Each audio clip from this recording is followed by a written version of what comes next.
Oga Obinna tu kwa mara nyingine tu ameweza kurespond katika issue nzima ambayo pia watu wengi tu zaidi wamekuwa advice tangia tu hivi majuzi kuweza kusema kwamba anataka advice ya watu wa next step ataweza kuchukua baada tu ya yeye kuweza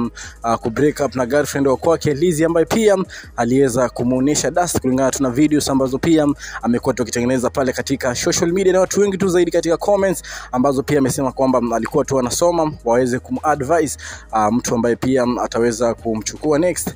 na akasema kwamba aliweza kuona comments nyingi ama mashabiki wengi walikuwa wanamsuggestia demo Facebook ambaye pia ni mtu ambaye pia walikuwa tu wanafanya kazi kwa karibu zaidi, kitu ambacho pia akasema kwamba alikuwa anafikiria consider, lakini pia anaona ni kana kwamba tu demo Facebook anahitaji time sana, na pia bado ni mdogo, lakini kwa sababu walikuwa wanafanya naye kazi kwa karibu zaidi, na yeye tu ni mmoja ya watu ambao pia waliweza kumsaidia kabisa kwa karibu zaidi kutengeneza jina yake, wakati ambao pia watu wengi tu zaidi hawako wanaona talent iko ndani yake,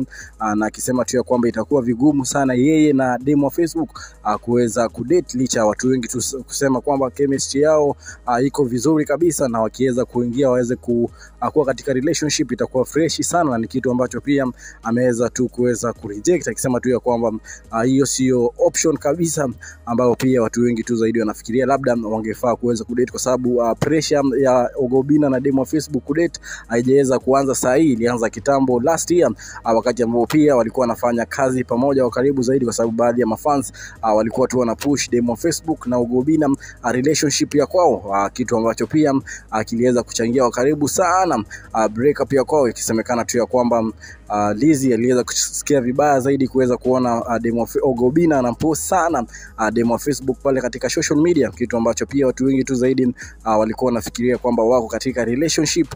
na ameweza tu kuweza kusema kwamba demo Facebook ni mdogo zaidi, aweze tu kuweza kupewa time, baada tu ya kuweza kusema kwamba yeye sasa hivi ameweza kuachana na wamama kabisa, na alikuwa tu anataka advice ambao pia ataweza kuchukua next, ama girlfriend mwingine ambaye pia anatafuta next, kwa sababu amesema kwamba alikuwa anatafuta tu Gen Z ama msichana mdogo ambaye pia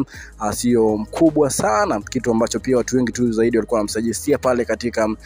comments za kwake, na tayari tu ameweza kurespond kwa fans wake ambao pia walikuwa tu wanamsuggestia aweze kumchukua former workmate wa kwake demo Facebook. Katika Udaku 254 na kupatia story ambazo zina trend mitandaoni, baby wa baby alafu huyu ni baby